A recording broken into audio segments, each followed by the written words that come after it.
নমস্কার বন্ধুরা, ডিয়ার আপডেটে আপনাদেরকে স্বাগত জানাই। বন্ধুরা, আপনারা আজকে দেখে বুঝতেই পারছেন যে আমি পঞ্চায়েত রিক্রুটমেন্ট সিস্টেম নিয়ে কিছু কথা বলতে চাই। বন্ধুরা, অনেকেই কিন্তু নিজের মোবাইল থেকে ফর্ম ফিল আপ করছেন বা সাইবার ক্যাফে গিয়ে ফর্ম ফিল আপ করছেন। কিন্তু জানেন কি বন্ধুরা, অনেক কিন্তু মিস্টেক আপনাদের মধ্যে রয়েছে, যে কারণে কিন্তু আপনাদের ফর্মটা কিন্তু বাতিল হতে পারে। কি কি কারণে বাতিল হতে পারে সেটা কিন্তু আমি অবশ্যই জানাবো। আমি কিন্তু আপনাদের সামনে একটি পোর্টাল খুলে রেখেছি পঞ্চায়েত রিক্রুটমেন্ট বোর্ডে, যে কোথায় কোথায় আপনারা মিস্টেক করছেন, কোথায় কোথায় ফিল করতে ভুলে যাচ্ছেন বা কোনগুলো ফিল করতে আপনারা ভুলে গেছেন। তো সেই জন্য এই বন্ধুরা আজকে আমরা এই ভিডিওটি তৈরি করা। বন্ধুরা দেখতে পাচ্ছেন আমি কিন্তু আজকে একটা পোর্টাল খুলে রেখেছি, আর যেসব জায়গায় আপনাদের মিস্টেক রয়েছে সেই জায়গাগুলো কিন্তু আমি আপনাদের এখন নিয়ে গিয়ে সেই জায়গাগুলো দেখিয়ে দেবো। আর যারা বাড়ি থেকে মোবাইলের মাধ্যমে করছেন তাদের সবসময় আমি একটা কথাই বলে রাখি, সেটা হচ্ছে আপনারা যখনই কোনো ফর্ম ফিল আপ করতে যাবেন তখন কিন্তু আপনার ডেস্কটপ মোডটা কিন্তু অন করে নেবেন। কারণ ডেস্কটপ মোড অন করলে পরে কিন্তু বন্ধুরা আপনাদের সামনে সবকিছু ইজিভাবে চলে আসে। ডেস্কটপ মোড অন না করলে কিন্তু অনেক কিছুই আপনারা চোখের সামনে দেখতে পান না। তার জন্য বন্ধুরা আমি যেটা বলবো সেটা হচ্ছে যে ডেস্কটপ মোড অন করে আপনারা করবেন। তো চলুন বন্ধুরা, কথা না বাড়িয়ে আমি কিন্তু চলে যাচ্ছি। তো বন্ধুরা, আপনারা সবাই ভালো মতো জানেন যে এই যে এডিট প্রোফাইল যেটা রয়েছে সেখানে ক্লিক করেই কিন্তু আমরা ডিটেলস গুলো কিন্তু ফিল করি। হ্যাঁ, সেখানেই রয়েছে রহস্য বন্ধুরা, চলো দেখিয়ে দিচ্ছি। এখানে আমি যখন এডিট প্রোফাইলে ক্লিক করছি, ক্লিক করার সঙ্গে সঙ্গে দেখতে পাবেন আপনাদের সামনে কিন্তু এরকম কিন্তু একটা পেজ শো হয়ে যাবে, ঠিক আছে। তো পেজ শো হওয়ার পরে বন্ধুরা আপনারা কি করছেন, আপনারা কিন্তু এখানে ফটো এবং সিগনেচার দুটো কিন্তু আপলোড করে দিচ্ছেন। অনেকে ফটো এবং সিগনেচার আপলোড করে দিয়ে কিন্তু ছেড়ে দিচ্ছেন। এখানে ফটো সিগনেচার আপলোড হয়ে যাচ্ছে, এখানে আপনাদের সিগনেচার ফটো, এখানে আপনাদের সিগনেচার আপলোড হয়ে যাচ্ছে। তারপরে কিন্তু স্টেপ বাই স্টেপ কিন্তু আপনাদের সামনে কিন্তু সবকিছু চলে আসে। এখানে দেখতে পেলাম অনেকেরই, দেখুন আমি দেখিয়ে দিচ্ছি, এই যে এখানে রয়েছে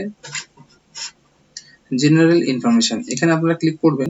ক্লিক করার সঙ্গে সঙ্গে আপনাদের সামনে একটা কিন্তু নতুন পপআপ চলে আসবে। দেখুন এখানে কিন্তু সেই পপআপে কি কি করতে হবে সেটা কিন্তু এই যে এখানে একটা এডিটের অপশন রয়েছে, সেখানে ক্লিক করে কিন্তু আপনারা এখানে যাবতীয় তথ্য কিন্তু বসাতে পারেন। চলুন আমি দেখিয়ে দিচ্ছি। এখানে আমি ক্লিক করলাম। ক্লিক করার সঙ্গে সঙ্গে কিন্তু দেখুন আপনাদের সামনে এরকম একটা অপশন চলে আসবে। এখান থেকে টোটাল জিনিস কিন্তু আপনারা কিন্তু ফিল করবেন। ফিল করে তারপরে কি করবেন, সেটাকে কিন্তু সেভ করে দেবেন, ঠিক আছে। সেভ করার পরে আমি এটাকে ডিসঅ্যাক্টিভ করে দিচ্ছি।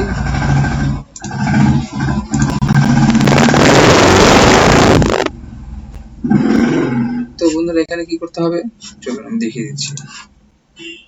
তারপর দেখুন কমিউনিকেশন অ্যাড্রেস রয়েছে। এখানে কমিউনিকেশন অর্থাৎ কি, দেখুন এখানে ক্লিক করার সঙ্গে সঙ্গে আপনাদের সামনে কিন্তু এই মোবাইল নাম্বার এবং ইমেল আইডি আপনি যেটা দিয়েছেন সেটা কিন্তু শো হবে।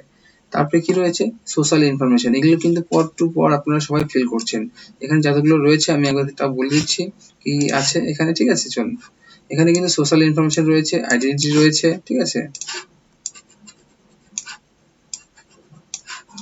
তারপরে কিন্তু ফ্যামিলি ইনফরমেশন রয়েছে।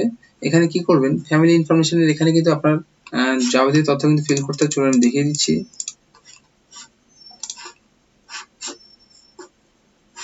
দেখুন যখন আমি এখানে সোশ্যাল ইনফরমেশনে ক্লিক করছি তখন আপনাদের সামনে কিন্তু এরকম চলে আসছে। এখানে আপনারা গিয়ে ক্লিক করবেন। ক্লিক করার পরে কিন্তু এখানে রিলিজনটা আপনারা এখান থেকে সিলেক্ট করে নেবেন, যার যেটা হয় সেটা কিন্তু সিলেক্ট করে নেবেন।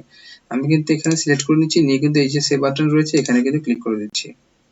ক্লিক করার পরে দেখুন বন্ধুরা আইডেন্টিটি কার্ডের এখানে কিন্তু বেশ কিছু অপশন রয়েছে, সেটা কিন্তু আপনারা এখানে এডিট বাটনে ক্লিক করলে দেখতে পাবেন। এখানে ক্লিক করার সঙ্গে সঙ্গে আপনাদের কিন্তু এই যে দেখুন এই যে অপশনগুলো রয়েছে পাঁচটা, এর মধ্যে যে কোনো একটা কিন্তু আপনারা দিয়ে দেবেন। আমি কিন্তু এখান থেকে দিয়ে দিচ্ছি, ঠিক আছে,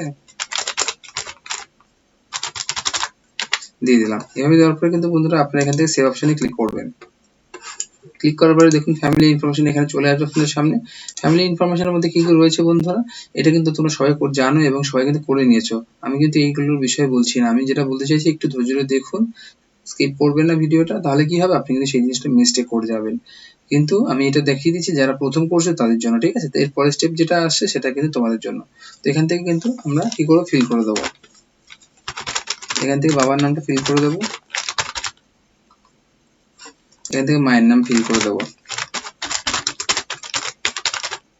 এখানে যদি আপনি ম্যারিড হয়ে থাকেন তাহলে আপনার স্বামীর নাম অথবা বইয়ের নাম দিতে পারেন, ঠিক আছে।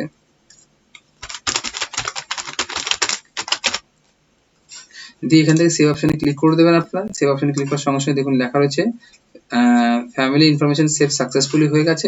এখানে পার্মানেন্ট অ্যাড্রেস, এখান থেকে আপনারা কিন্তু আপনাদের যে অ্যাড্রেসটা রয়েছে টোটাল অ্যাড্রেসটা কিন্তু এখান থেকে ফিল করে দেবেন। এই যে এডিট বাটনে ক্লিক করবেন, ক্লিক করে এরকম চলে আসবে। আপনি কিন্তু এখান থেকে আপনাদের যে অ্যাড্রেসটা হয় সেটা এখান থেকে ফাইন্ড করে দেখে দেবেন। আমি এখানে লিখে দিয়েছি এবং স্টেটটা সিলেক্ট করে নেবেন। তারপরে কিন্তু ডিস্ট্রিক্ট, এগুলো নিচে করতে যাবেন না কারণ অপশন দেবে না, আগে ডিস্ট্রিক্ট সিলেক্ট করলে তাহলেই কিন্তু অপশনটা দেবে। করার পরে দেখুন এখানে ডিস্ট্রিক্ট সিলেক্ট হয়ে গেছে। তারপর আপনাদের পুলিশ স্টেশনটা এখান থেকে সিলেক্ট করে নেবেন, আপনারা পোস্ট অফিসটা এখান থেকে সিলেক্ট করে নেবেন। সিলেক্ট করার পর এখানে ভিলেজটা কিন্তু আপনারা লিখে দেবেন এখানে, ঠিক আছে? আপনার যেটা ভিলেজ হয় সেটা লিখে দেবেন। আমি এখান থেকে লিখে দিচ্ছি। বাড়ির কাছে যে রেল স্টেশনটা পড়ছে সেটা আপনারা এখান থেকে সিলেক্ট করবেন এবং এখান থেকে আপনাদের পৌরসভা পঞ্চায়েত সেটা সিলেক্ট করে সেভ মোডে ক্লিক করে দেবেন। দেখুন সেভ হয়ে গেছে এখান থেকে, ঠিক আছে?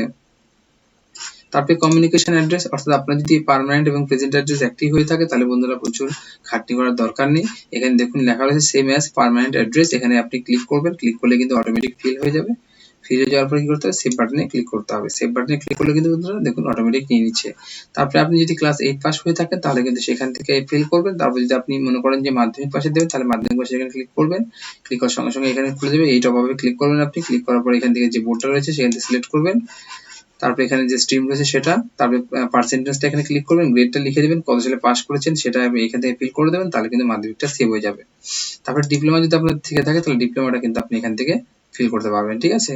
তারপর উচ্চ মাধ্যমিকটা আপনি এখান থেকে ফিল করে দেবেন। আমি শর্টকাট দেখিয়ে দিচ্ছি, ব্যাচেলার এক্সামিনেশন বা তার বিএ আপনারা যদি কমপ্লিট করে থাকেন তাহলে কিন্তু এখান থেকে সেভ ফিল করে সেভ করে দেবেন। আর যদি আপনাদের এমএ করা থাকে তাহলে সেটা কিন্তু সেভ করে দেবেন। যেটা যেটা রয়েছে, যে অপশনগুলো চেয়েছে এখানে সেটা কিন্তু আপনারা এখান থেকে দেবেন। ইউনিভার্সিটি নেম দেবেন, স্ট্রিম দেবেন, কত পার্সেন্ট পেয়েছেন, আর হচ্ছে আপনাদের কত সালে পাস করেছেন, সিজিপিএটা যাদের আছে তারা দেবেন, নাহলে কিন্তু ছেড়ে দেবেন। এবার দ্বিতীয় বিষয়টা হচ্ছে বন্ধুরা দেখুন এইটুকু করে কিন্তু তোমরা এই যে ফর্ম ফিলাপের এই অংশটুকু টোটালটা করে কিন্তু আপনারা কিন্তু ছেড়ে দিচ্ছেন, এই অংশগুলো করে দিচ্ছেন এবং করে কি করছেন, ছেড়ে দিচ্ছেন। না বন্ধুরা একদমই নয়, এই ভুল কাজটা আপনারা করবেন না। আর অনেকগুলো স্টেজ রয়েছে, দেখুন এখানে একটা অপশন রয়েছে সেটা হচ্ছে অ্যাডিশনাল ইনফরমেশন। এই অ্যাডিশনাল ইনফরমেশনটা কিন্তু বন্ধুরা কেউ দিচ্ছেন না, কেউ যদিও বা দিয়ে থাকছেন কিন্তু ছেড়ে ছেড়ে দিচ্ছেন। এটা করলে কিন্তু বন্ধুরা ফর্ম কিন্তু সমস্যায় পড়তে পারেন, আপনি ফর্মটা কিন্তু বাতিল হতে পারে। তো কি করতে হবে বন্ধুরা, এখানে ক্লিক করবেন। ক্লিক করার সঙ্গে সঙ্গে দেখবেন যে আপনাদের সামনে নতুন একটা উইন্ডো খুলে যাবে, সেখানে কিন্তু আপনাদের অনেক কিছু ফিল করার দরকার রয়েছে। তো চলুন, এটা বিশেষ করে বন্ধুরা এই অ্যাডিশনাল ইনফরমেশনের মধ্যে রয়েছে যেগুলো জিনিস, সেটা কিন্তু অবশ্যই আপনাদের কিন্তু ফিল করতে হবে। কাদের ফিল করতে হবে দেখুন, আমি এখনই দেখিয়ে দিচ্ছি। দেখুন এখানে এক্স সার্ভিসম্যানের কিন্তু অপশন রয়েছে। দেখুন যারা এক্স সার্ভিসম্যান তারা কিন্তু এখান থেকে ফিল করতে পারেন। এখানে রয়েছে personal with disability 40% and above, যারা প্রতিবন্ধী রয়েছে তারা কিন্তু অবশ্যই এটা ফিল করবে, কারণ তোমাদের জন্য প্রচুর অপরচুনিটি রয়েছে এর মধ্যে, ঠিক আছে? সেটা করবেন। এবং যারা খেলাধুলায় পারদর্শী, যাদের ন্যাশনাল ইন্টারন্যাশনাল সার্টিফিকেট রয়েছে তারা কিন্তু এখান থেকে ফিল করে দেবে। এবং ল্যাঙ্গুয়েজ নান, অর্থাৎ তুমি কি ভাষা জানো সেটা কিন্তু অবশ্যই ফিল করবে। এখানে দেখো অনেকগুলো ল্যাঙ্গুয়েজ রয়েছে, আমি দেখিয়ে দিচ্ছি একবার। এখানে বাংলা, ইংলিশ, হিন্দি, নেপালি, সাঁওতালি, উর্দু। এর মধ্যে কিন্তু আমাদের সবারই কিন্তু বেঙ্গলিটা কম্পালসারি, তাই তোমাদের বেঙ্গলিটা করতেই হবে। যদি অন্য কোনো ল্যাঙ্গুয়েজ করো বা না করো, বাংলা কিন্তু তোমাদেরকে করতেই হবে। তার জন্য কি করতে হবে বন্ধুরা, কিছুই না, জাস্ট খালি এখানে এই চোখের এখানে গিয়ে কিন্তু ক্লিক করবে। ক্লিক করার সঙ্গে সঙ্গে দেখো তোমাদের সামনে কিন্তু এরকম চলে আসছে। এখানে কি লিখছে, ল্যাঙ্গুয়েজ বাংলা। এখানে স্পিক তুমি ইয়েস করে দিচ্ছ, রাইট ইয়েস করে দিচ্ছ এবং রিডটা তুমি ইয়েস করে দিয়ে এই সেভ বাটনে জাস্ট খালি ক্লিক করছো। বা দেখো অটোমেটিক কিন্তু এখানে সবগুলো নিয়ে নিয়েছে, ঠিক আছে? তারপরে কি লেখা রয়েছে দেখো, others post graduate diploma certificate বা এই টাইপের যদি কিছু থাকে তোমরা এখানে ক্লিক করে সেই জিনিসগুলো কিন্তু দিতে পারবে, ঠিক আছে? যদি থাকে দেখো লাস্ট অপশন দিয়েছে নো রেকর্ড ফাউন্ড, নেই তোমার, ঠিক আছে? তারপরে দেখো বন্ধু সব থেকে ভাইটাল জিনিস রয়েছে সেটা হচ্ছে এই যেটা আপলোড। এই আপলোডে কিন্তু সবাই করতে ভুলে যাচ্ছে। অনেকেই ভাবছে ফটো সিগনেচার আপলোড করে দিয়েছি মানে এটা আমার রেজিস্ট্রেশন কমপ্লিট, কিন্তু অবশ্যই কিন্তু না বন্ধুরা, একদম ভুল ধারণা তোমাদের মনে রয়েছে। তার জন্য এই ভিডিওটা তৈরি করা। এই আপলোডে গিয়ে ক্লিক করবে, আপলোডে গিয়ে ক্লিক করলে কিন্তু তোমাদের সামনে কিন্তু একটা পপআপ খুলে যাবে। সেখানে দেখো এখানে কি কি রয়েছে, এখানে কিন্তু আমি কিন্তু বন্ধুদের সামনে যে জিনিসগুলো ফিল করি তার জন্য দিচ্ছে না, ঠিক আছে? তো এখানে আইডেন্টি প্রুফের জন্য চেয়েছে, অ্যাডমিট কার্ড এজ প্রুফের জন্য চেয়েছে এবং শিডিউল কাস্ট, কারণ আমি এসসি সেটা এখানে চেয়েছে। এবার এখানে তোমাদের সামনে তোমরা যদি মাধ্যমিক পাস, উচ্চ মাধ্যমিক pass, graduation pass, MA pass থাকো, সামনে যদি ফিল করে থাকো তাহলে কিন্তু পরপর সব এখানে মার্কশিট গুলো কিন্তু শো করবে। আর এটাই সব থেকে বড় ভুল করছো তোমরা, সেটা হচ্ছে শুধুমাত্র আমি একটু আগে যেটা বলে দিলাম যে তুমি কিন্তু শুধুমাত্র সামনের ইনফরমেশন গুলো দিচ্ছ, এই যে পরের যে ইনফরমেশন গুলো, এই প্রোফাইলের ইনফরমেশন দিচ্ছ, অ্যাডিশনাল ইনফরমেশন দিচ্ছ না এবং আপলোড করছো না, তাহলে কিন্তু রেজিস্ট্রেশনটা কিন্তু পরে সমস্যায় পড়তে পারে। তার জন্যই কিন্তু বন্ধুরা আমার আজকে এই ভিডিওটা তৈরি করা। তো চলো যাই হোক বন্ধুরা, আশা করছি আমার ভিডিও তোমাদের ভালো লেগেছে। আর ভালো লাগলে কি করতে হবে তোমরা অবশ্যই জানো, সেটা হচ্ছে আমার চ্যানেলটিকে সাবস্ক্রাইব করতে হবে, লাইক, শেয়ার, কমেন্ট করতে হবে। শুভরাত্রি।